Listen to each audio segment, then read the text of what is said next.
오늘 정치마수다. 양문석 전 방통위원, 이준석 전 미래통합당 최고위원 두 분 모셨습니다. 어서 오세요. 안녕하세요. 일단 야당부터 여쭤보겠습니다. 오늘 대통령 연설을 어떻게 보셨습니까?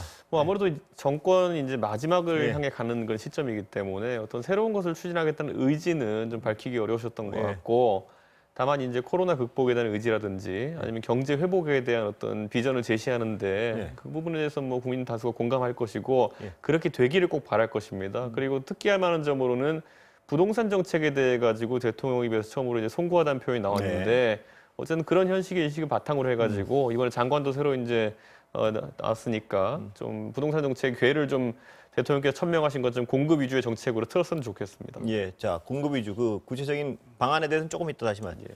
여당은 어떻게 사죄, 그러니까 부동산 정책에 대한 사과 이건 뭐 적절하다고 보시는 거죠? 일단 뭐 총평을 이제 하면 예.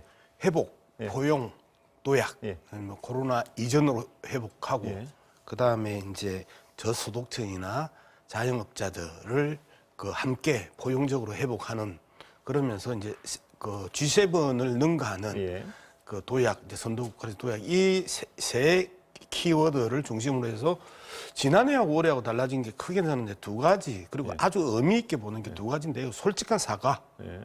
그다음에 솔직한 현실 인식과 위로 나는 이런 부분이라고 생각해요. 예. 이제 솔직한 사과는 표현 그대로 한번 읽어드리면 주거 문제의 어려움으로 낙심이 큰 국민들께는 매우 송구한 마음입니다. 대통령께서 이제까지 사과와 유사한 발언이 제가 알기로는 처음인 것 같고요. 예.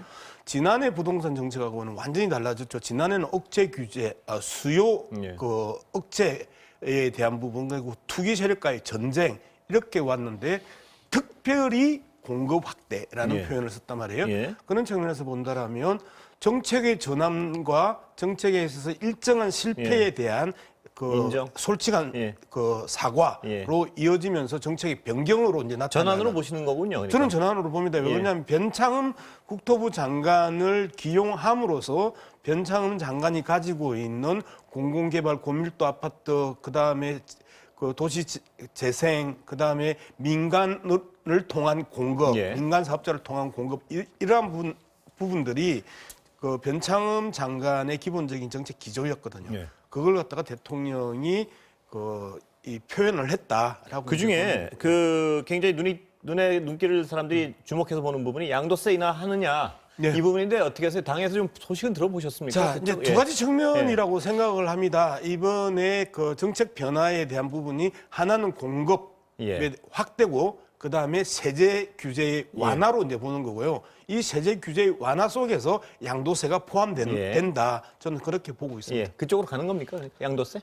그렇게 가지 않을까요? 저는 오늘의 기자회견이 최종적으로 확정했다. 그동안 논란과 논쟁이 있어 왔고 그다음에 제안과 토론이 있어 왔던 양도세 부분은 오늘 대통령의 신년사를 통해서 정리가 됐다고 보는 겁니다. 그동안 보유세도 높고 양도세도 높아서 팔 수 있는 다주택자들이 못 팔았다. 예. 이런 진단에 동의하시는 거죠? 그렇죠. 전세 전세난이 발생을 했잖아요. 예.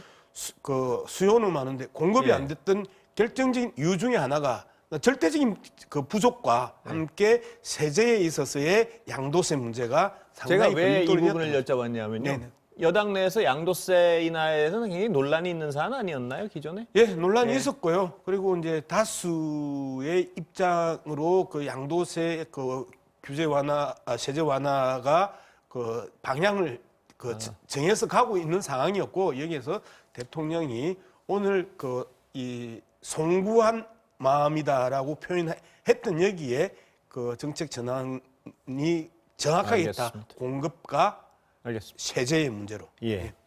자, 야당이 요구하는 거 된 건가요, 이제? 아니면 아직 부족한 부분이 있는 거예요? 전 대통령께서 방향을 이제 양도세 인하하겠다는 방향인 것 같은데. 저는 아까 양 의원님 말씀하신 것처럼 규제는 좀 줄이고 공급을 늘리겠다는 방향성 자체는 당연히 야당도 공감하고요. 예. 저희가 지금까지 주장해왔던 바입니다. 예. 그런데 대통령께서 이제 공급에서 이제 좀 약간 추가로 다신 내용이 신속하게 빨리 공급할 수 있는 대책 위주로 가겠다 이렇게 얘기하셨거든요. 예. 그런데 사실 이거는 아까 뭐 이제 변창흠 장관이 상징하는 뭐 역세권 개발이라든지 뭐 이런 것들의 방법도 거론되는 거겠지만은 최근에 있었던 뭐 예를 들어 호텔을 개조해가지고 주택 공급한다든지 뭐 이런 방식을 언급하는 것이 아니기를 저희는 약간 바라고 지금 있고. 그거는 제가 해석하기 양도세 인하해가지고 좀 맞습니다. 이제 다주택자들이, 파는 물량으로 공급하겠다는 예, 그런 그런 의지가 얘기 반영되는 아닌가요? 예. 것이고 저는 주택 공급에 있어서 다만 장기적으로 많은 물량을 공급하는 대책도 수반되어야 되는데 그것은 제가 봤을 때는 결국에는 수요가 가장 많은 곳 지금 봤을 때는 한 30평대나 20평대 되는 그런 어떤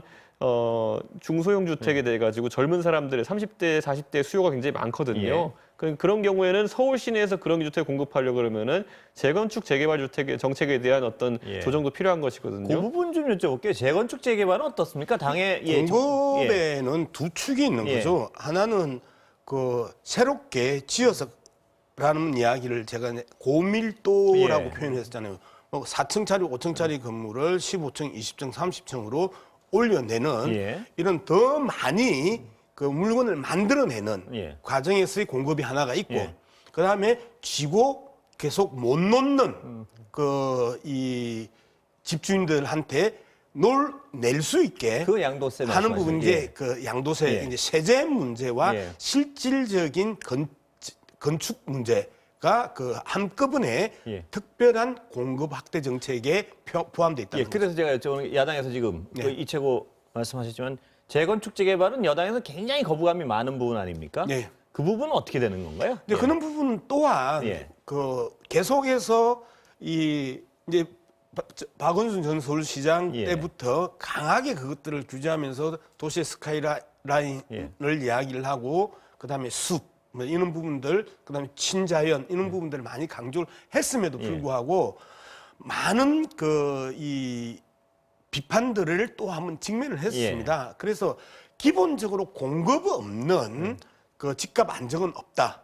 그리고 평생주택은 없다. 이제 이런 부분에 있어서 많이 공감을 한 상황이기 때문에 재개발에 대한 부분을 이야기할 때는 공공개발이라는 표현으로 그 이익을 한수해서 재분배하는 이러한 측면으로 제도적 보완들이 재개발이 예전에는 민간 사업자가 재개발하는 부분을 그대로 방치했다면 이제는 공공적 영역을 강하게 넣으면서 재개발해 나가는 과정을 이제 1차적으로 고민하는 거죠. 그래서 재개발 또한 별 거부감 없이 그 공공개발로 보완하면서 갈 거다. 이제 이 부분을 여당 저는 얘기도 재건축 재개발도 하겠다는 말씀 같은데. 저는 예. 이제 작년에 이제 공공재건축에 대해 가지고 예. 입장을 밝힌 다음에 잠깐 반짝 이제 지금까지 재건축 추진이 미진했던 단지들에서 굉장히 이제 관심을 가졌었거든요. 근데 그 뒤에 이제 내용들이 실질적으로 재건축을 활성화시킬 만한 어떤 당근에 해당하는 것들이 적었기 때문에 약간 이제 논의가 수그러든 상황이거든요. 이번에 아까 말했던 뭐 양 의원님 말씀하신 것처럼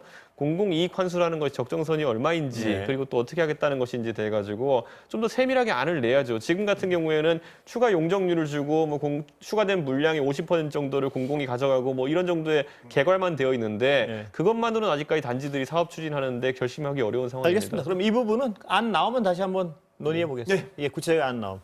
그 오늘 뜨거웠던 얘기부터 좀 가겠습니다. 다른 거 여쭤보려고 하는데 오늘 민주당 내에서요. 네. 감사원을 때렸 부분이 약간 눈길을 끌고 예. 관심들이 많은데 예. 일단 민주당부터 여쭤볼게요. 예. 감사원의 행위가 뭐라고 비판을 하시는 건가요, 그러니까 이제 월성 1호기에 대한 부분에서 이제 이야기가 나왔고 그리고 이제 예전에 경제 승리 났기 때문에 폐기해야 된다라고 이제 그 내용을 가지고 감사원이 감사를 했고 그다음에 그 점수 조작을 했고 그다음에 검찰 수사가 붙었고 그러니까 이제 일련의 과정이었었어요. 이제 이 과정에 있어서 감사원이 이 고소를 하냐 마냐 안 그러면 그 고소를 하지 않고 지적만 하고 끝내냐. 네. 요게 아주 중요한 쟁점이 예. 작년 가을 그 국감 때 쟁점이었고요. 그 뒤로 바로 그 쟁점이 붙어왔던 게 검찰이 거기에 대해서 그 성적 조작, 점수 조작을 한 공무원과 그다음에 그 한수원에 대한 조사와 구속 요 부분에 대해서 정부 정책에 반기를 드는 거냐라는 게 이제 주요한 쟁점이었는데 오늘 이낙연 대표께서 1년 동안 한수원과 관련 부처에 대한 감사를 했음에도 불구하고 경주시에서 지하수에서 발생한 그 방사능 삼중수소라고 하는 방사능 오염 물질이 지금 이제 발견이 됐단 말이에요. 여기에 대해서 너는 도대체 뭐 했냐? 감사원의 그 기능을 제대로 감사했냐? 이러면서 감사원을 이제 비판을 한 부분이에요. 여당의 시각은 감사원의 일부 어떤 기조와 이 이른바 원전 마피아랑의 어떤 정서적 교감이나 실질적 교감이 있다고 보시는 건가요? 그래서 오늘 뭐 이낙연 대표는 이제 그 월성 원전에 대한 폐기가 당연한데 감사원이 폐기에 대해서 방해를 했다라고 이제 바라보는 거죠. 그러면 그 방해의 이유가 그 철학적 소신이나 정책적 소신이 아니고 원전 마피아들과의 결탁의 의혹이 있다. 이렇게 보면서 그 원전 마피아와의 결탁 의혹을 왜 못 찾아냈냐. 그걸 왜 제대로 짚어내지 못했냐라고 하는 그걸 못 찾아냈다는 비판인가요? 아니면 결탁을 너희들이 했다는 비판인가요? 저는 감사원이 결탁을 했다고는 보지 않아요. 감사원의 기능은 그러한 그 원전 마피아들과의 이 마피아들에 의해서 정책이 왜곡되고 그다음에 국민들에게 악소문 악선전으로 변질해 나가는 이러한 부분에 대한 문제를 왜 감사원이 못 밝혀냈냐, 안 쳐다봤냐, 제대로 조사 안 했냐라는 근데 데 대한 제가 이낙연 대표 발언을 좀 듣다 보면요. 좀 모호해요. 아니 그 부분이 그래서 근데 그 삼중수소를 못 찾아낸 거는 이들이 그 1년 동안이나 했는데 이것도 못 찾아낸 거는 그 원전을 덮어주기 위한 거 아니냐 이런 의혹 아닌가요? 원전의 어떤 비리를 더 원전을 운행시키기 위해서 그쪽은 덮고 정책적 부분은 판에서 고발하고 이 논리 아닌가요? 저는 이제 그 부분에서 모호해서 그 여러 번 읽어봤는데요. 두 가지 해석이 가능한데요. 지금 앵커께서 하시는 해석도 가능하고 저는 오히려 거기에 대해서 강하게 반발하는 이 우리나라의 기득권 세력들이 있잖아요. 그 기득권 세력에 그 힘을 실어줬다. 그 기득권 세력과 원전 마피아들과의 결탁들이 결국 감사원의 정책 또는 감사 대상과 태도까지 흔든 거 아니냐. 그렇기 때문에 감사원이 왜 제대로 조사하고 감사하지 않았냐라고 저는 감사원에 대한 감사 기능에 대한 이 질타지 감사원 자체가 결탁했다는 의미는 아니라 원전 마피아하고 결탁한 것 아니냐라고 하는 건 좀 과한 해석이다. 저는 그렇게 읽었어요. 자, 여당의 주장은 어쨌든 그 지금 양 의원님은 결탁은 아니라니까 그걸 엉뚱하게 좀 약하게 해서 그쪽은 봐주고 정책 부분은 고발까지 하고 이런 상황이다. 원전 마피아 얘기도 나오고요. 저는 그러니까 지금 결국에는 원전 마피아 뭐 이런 단어까지 나오는데 결국은 이 월성 원전 관련해 가지고 우리가 감사원과 이 현 정권의 갈등을 보면요. 원래 시험 과목이 경제성이었어요. 그러니까 경제성에 대해 가지고 어떤 그 보고서가 조작된 기미, 그다음에 거기서 그런 지시가 있었던 기미를 가지고 이제 감사원이 지적한 것인데 갑자기 이제 거기서 경제성 관련해 가지고는 조작 정황 이런 게 보이니까 시험 과목을 확 틀어버립니다. 그래가지고 경찰이 처음에는 이제 신호 위반으로 잡은 다음에 아니니까 나중에 갑자기 안전띠도 안 맨 것 같은데 이렇게 나오는 거거든요. 저는 그런데 지금 상황에서 그 삼중수소라고 하는 것이 검출됐다라고 이제 이낙연 대표가 갑자기 이제 이야기하시는데 저는 그렇다면요 이게 기준치를 초과해서 검출된 것인지 아니면 뭐 예를 들어 이것이 안전에 어느 정도 위협되는 것인지 이런 것들을 이낙연 대표는 그러면은 정확히 판단해서 말씀하시는 것인지 좀 궁금한 게 이 비슷한 사안이 뭐가 있냐면요 2019년에 이제 지하철역을 전부 다 조사해봤더니는 성신여대 입구역이랑 우이신설선에 있는 역들은 거의 다 이제 북한산 밑에 있기 때문에 화강암지대이기 때문에 방사능 수치가 기준치 이상으로 나와버렸어요. 라돈 수치가. 그런데 그렇다고 해서 우리가 지하철역을 다 때려 부술 겁니까? 그러니까 거기에 대해 가지고 또 재검토를 하고 이런 과정을 지금 겪는 건데 저는 지금 예를 들어 월성 원전에 대해 가지고 삼중수소가 검출되었다 그러면은 그것이 예를 들어 구조물에 크랙이 한 것인지 아니면 자연적으로 이 정도 분량은 나올 수 있는 것인지 이런 것들 다 검증해서 정치인이 얘기해 책임 있는 정치인인데 당장 전문가들이 하는 말로는 결국에는 뭐 멸치 1g 이런 얘기도 나오고 바나나 6개 먹은 양이랑 똑같다 뭐 이런 얘기도 나오고 있는데 저는 여기에 대해 가지고 여당이 여당답게 진중한 모습을 보이지 못한다 그러면은 예전에 우리 광우병의 기억을 알 겁니다. 광우병 때 보면은 그 당시에 CJD, VCJD 이런 수많은 용어가 나오면서 국민에게 혼란을 주고 그 상황 속에서 온 국민이 건강에 대한 우려가 늘어나가지고 다 시위하는 상황까지 발생했거든요. 저는 지금 월성 원전에 대해서도 위협이 있다면 위협이 어느 정도인지 정확히 평가해가지고 거기에 대해 책임 있게 말하는 것이 정치인의 모습인 것이지 저는 이거 단순히 뭐 삼중수소 검출되었다. 그러니까 이거 잘못되었다. 이렇게 하는 거는 오히려 경제성 평가에서의 조작 의혹이나 이런 것을 약간 좀 묻으려고 하는 것이 아니냐 이런 의심을 살 수밖에 없습니다. 상당 예. 이 주제가 이 정치적으로 쟁점이 된 주제거든요.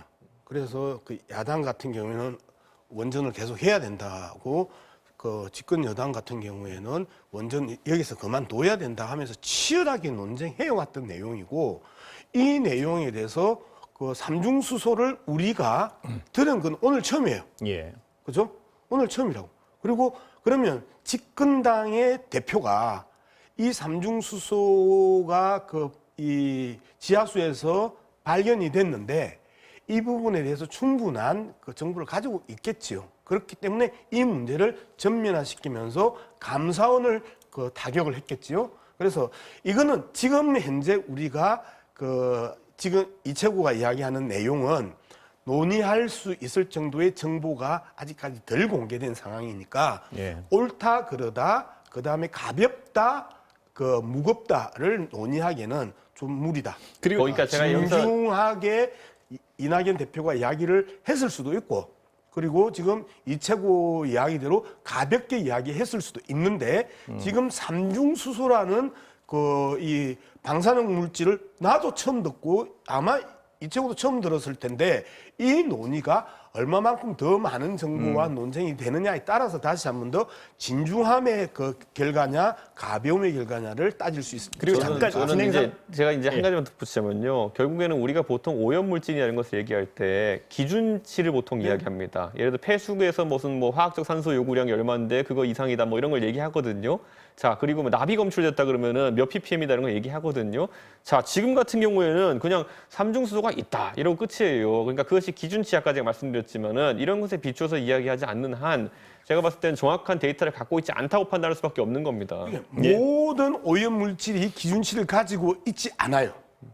그죠? 그다음에 그 삼중수소가 인체에 얼마만큼 큰 해를 미치는지에 대해서도 오늘 다 우리가 처음 들었어요. 그렇기 때문에 그 부분들은 좀 논의가 그렇죠. 진전되고 그 정보가 나오면 논의를 하는 게 올바르다고 그 저는 부분은 여당 대표가 뭘 듣고 꺼내신 것 같은데요. 예.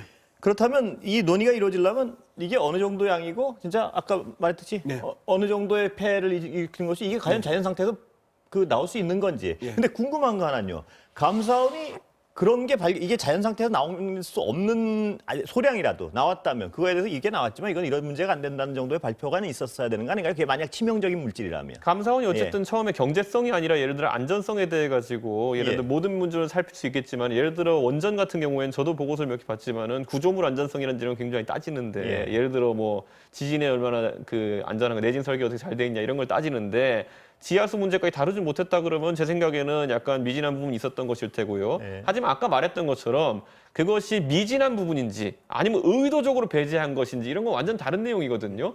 적어도 우리가 경제성에 있어가지고 지금 보고 있는 것은 공무원들이 의도적으로 조작했다는 의심을 받고 있는 거거든요. 전 이 부분에 대해서 이제 지금 의혹받는 게 더 크다고 이처럼 봅니다. 말씀하신 그 부분은 검증이 분명히 돼야 될 부분은 당연히 맞는 것 검증이 같습니다. 돼야죠, 예, 그거는. 당연히 예. 검증이 당연히 돼야 되는데 이채구의 평가가 그 집권 여당 대표고의 가벼운 처신을 이제 지적을 하셨단 말이에요. 그런데 그 가벼운 처신을 지적하기에는 지금 우리가 가지고 있는 정보는 절대적으로 부족하고 그리고 그 삼중수소가 인체에 미치는 영향이 그 어떤 단위를 쓰는지도 몰라요. 우리는 삼중수소를 어떤 단위를 써서 이 함량을 평가하는지도 모르는 상황에서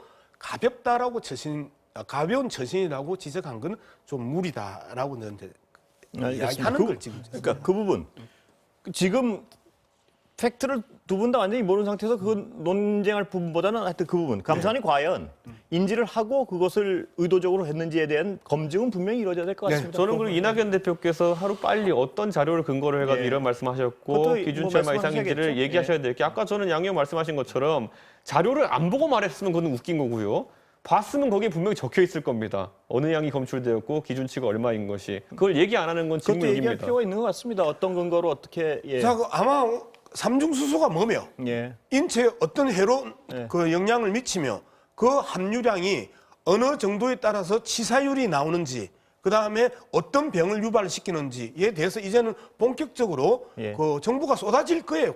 오늘 오후부터는. 예. 그래서 지켜보고 그리고 평가하- 참고로 진행하다 아까 이채국께서 그 예로 드신 광우병 관련 보도는 저희가 해가지고 제가 예. 말씀드린 건 그 보도에서 의혹으로 하면 쟁점 부분은 재판에 다 이겼습니다. 저희가. 예, 제가 뭐 예. 보도에 문제가 있다는 것이 그게 아니라요. 아니고 그 예. 의혹, 그 핵심 의혹 등에 관한 보도에서 재판 부분에 다 이긴 부분이 있습니다. 아니 그만큼 국민들이 건강권에 민감하기 때문에 예. 조심해야 한다는 얘기입니다. 예. 그리고 다음 얘기로 좀 넘어가셔도 되겠죠? 이제 예, 이 얘기는 그 안철수 대표랑 단일화 부분은 야당은 어떻게 됩니까? 아니면 어떻게 보세요? 안철수 대표가 큰 선거에 나가가지고 예. 대선도 그렇고 서울시장 선거도 그렇고요. 초기에는 예를 들어 머리 스타일도 바꾸고 목소리도 바꾸고 많은 관심을 받습니다. 초기에는. 근데 중간 과정에서 항상 제3지대 후보로 나왔기 때문에 단일화 과정에서 요구 조건을 맞추지 못해가지고 정치적으로 좀 부침을 겪고요. 예. 나중에 이제 단독 후보로 뛰어들어가지고는 조직세도 약하고 그 다음에 또 본인 TV 토론이라는 거 약점이 있다 보니까 좀 내려앉는 모양새를 많이 보였거든요. 이 패턴에서 안철수 대표가 어떻게 벗어날 수 있느냐가 이번에 안철수 대표가 성공할 수 있느냐에 네. 저는 그 관건이라 보는데요. 지금까지는 초기에 관심을 받았고요. 그다음에 또 단일화 국면에서 여러 가지 잡음이 노출되고 있습니다. 근데 이 과정에서 안 대표가 좀 더 지금까지와 다른 모습을 보여야 되는데 다른 모습이란 건 저는 뭐죠? 이거 봐요. 네. 제가 바른미래당도 같이 네. 해보고 있지만은 안 대표의 단일화에 대한 메시지는 이겁니다. 나는 새 정치고 니네는 헌 정치니까 나로 단일화해라 이거든요. 보면은. 예. 그리고 정체 같은 경우에도 니들은 지탄받는 옛날 정당이고 나 같은 경우는 새로운 정당이기 때문에 나로 단일화해라 이거거든요. 근데 이 주의 하에서는 비슷한 결과가 나올 수밖에 없다라는 생각을 하고 있기 때문에 저는 안 대표가 적어도 지금 예를 들어 여론조사들을 봤을 때 양자 대결 구도로 봤을 때 저는 뭐 아시아 경제에서 윈지 컨설팅에 의뢰했던 그 1월 1일부터 3일까지 있었던 조사를 보면은 오세훈 시장과 예를 들어 그 박영선 그 장관, 안철수 대표와 박영선 장관 했을 때 큰 수치 차이가 나지 않거든요. 예. 2, 3%밖에 차이 안 나기 때문에 안 대표의 그런 화법. 나로 단일화하면 이기고 니네가 하면 못 이긴다. 아니면은 니네 당에 내가 들어가면은 내 표가 깎인다. 뭐. 이채 안 대표의 그 화법은 이해하겠는데요. 네. 제가 전망을 여쭤보는 건데 네.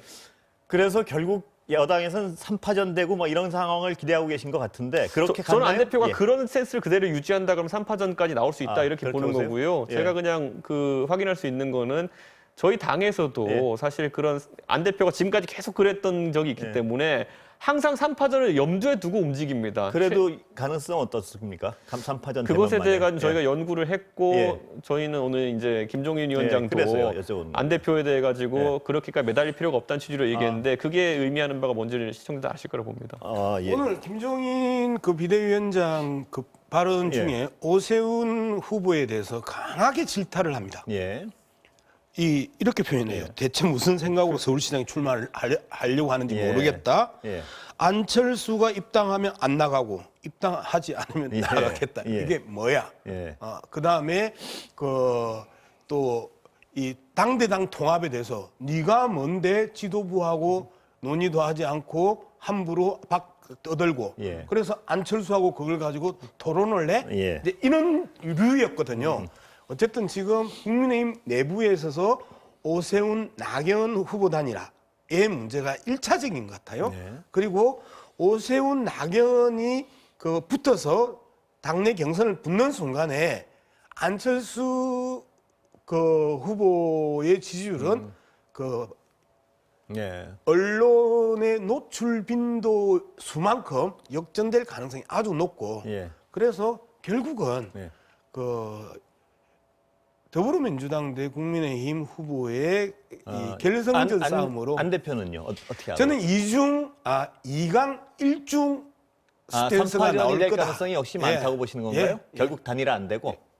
국민의힘 입장에서 나경원, 오세훈이라는 카드가 예. 나쁘지 않는 카드란 말이에요. 예. 인지도 높지, 호감도 있지. 그리고 오히려 계속해서 이 갈짓자를 걸었던 안철수 후보보다 이미지가 훨씬 나은 사람들이란 말이에요. 그러니까 저희가 약간 이제 제가 결국 뒤로 갈수록 안철수 대표 결과가 안 좋은 경우가 있었다고 얘기했는데 그게 지난 2018년에 김문수 후보와의 단일화에 실패한 이후에 안철수 대표가 사실 20% 좀 못 미치는 지지율을 얻으면서 3등을 했거든요. 예. 사실 그게 국민의힘 후보가 이번에 지금 아까 말했듯이 이미 나오는 여론조사들에서 상당한 득표력을 가지고 있고 그렇기 때문에 안 대표 입장에서 또 고민이 많을 것이고 그래서 다른 선택을 하길 좀 바랍니다. 아, 그래 지금 오랜만에 양당에서 향후 전망에서 일치한 전망을 내놓으시는 건 참으로 오랜만에 그런데 보는데요. 이제 양 의원님이 빠뜨린 게 뭐냐면 예. 오늘 제가 알기로 권수정 서울시 의원 정의당 의원이죠. 그런데 거기도 이제 출마 선언하는 것을 알고 있고 곧 그리고 김진애 의원 같은 경우는 출마 선언했거든요. 그쪽이라고 단일화파는 모르지라는 말이 없습니다. 아, 뭐 말씀 나왔으니까 아니, 한번 그렇기 때문에 이 범여권이라고 소위 말하는 예. 그건 범진보라고 예. 이야기하는 그룹과 범보수라는 그 그룹들이 양쪽에서 지금 레이스가 시작이 됐어요. 예. 그러면 민주당 내에서도 그 후보를 낼 것이고 그다음에 정의당이든 뭐 녹색당이든 다양한 예. 그 진보 정당과 후보 단일화를 할 것인지 말 것인지를 고민할 것이고 이 고민하는 그 자체가 언론이 쓰기 좋은 예. 그 소재거리가 된단 말이에요. 범야는 단일화 안 된다고 보셨는데 범여는 됩니까? 그 여전히 어려운 부분이에요. 예. 정의당 그 새로운 지도부하고 현재 더불어민주당 현 지도부하고 간극이 계속해서 벌어지고 있는 상황이거든요. 그런 측면에서 본다라면 안철수 후보의 국민당과 국민의당과 국민의힘과의 거리만큼이나 그 많이 벌어질 가능성이 높아요. 결국은 그래서 제가 2강 1중 나약 그 체제가 이번 서울시장 판도가 될 가능성이 높다. 아까 예. 진행자께서 물어보신 예. 저희가 이제 어떻게 그런 구도, 3자 구도 생각하느냐에 대해서 저희 답이 저겁니다. 3자 구도가 아닐 거라고 저희는 판단합니다. 알겠습니다. 오늘 제가 들으면서 오랜만에 여야 양쪽이 그 전망이 일치하신 부분이 하나 눈에 띄고 안철수 대표는 왜 그렇게 정치권 내에서 편이 없나 하는 생각도 듭니다. 그건 뭐 본인의 어떤 행동에 문제가 있었나요? 왜 선반이? 근데 지금까지 그건 예. 저는요, 안 대표를 위해서 제가 오히려 얘기하자면요. 안 대표가 지금까지는 제3지대로서 본인이 새 정치로 성공하겠다는 의지를 계속 꾸준히 표출해왔거든요. 근데 이번에 안 대표는 출마 선언을 하면서 어떻게든 야권 단일 후보가 되어 승리하겠다는 이야기를 했거든요. 예. 이건 안 대표의 방향의 전환이고 저는 그런 방향 전환을 했다 그러면은 단일화 과정에서도 좀 다른 모습을 보여줄 거로 저는 기대하고 있습니다. 오늘 시간은 다 됐습니다. 한 말씀 짧게만 아유, 그냥 혹시 정리를 하시- 안철수 대표에 대해서 하시는 말? 아유, 자리를 위해서 예. 진보에서 보수까지 예. 이 이데올로기도 바꿀 수 있는 사람이다. 예. 그런 왜 그 편이 없나에 대한 정치적 어떤 말씀을 소신, 예. 철학적 소신, 예. 정책적 소신이 다 바뀌었잖아요. 예. 어느 기자가 좋아할 것이며 어느 국민들이 환호할 것입니까? 예. 지금은 더불어민주당이 미우니까 예. 그 안철수 대표를 너무 양쪽이 공격하셔서 진짜 다음에 싫어하시네. 다음에 한번 모셔야겠습니다. 예, 예. 알겠습니다. 예, 말씀 감사합니다.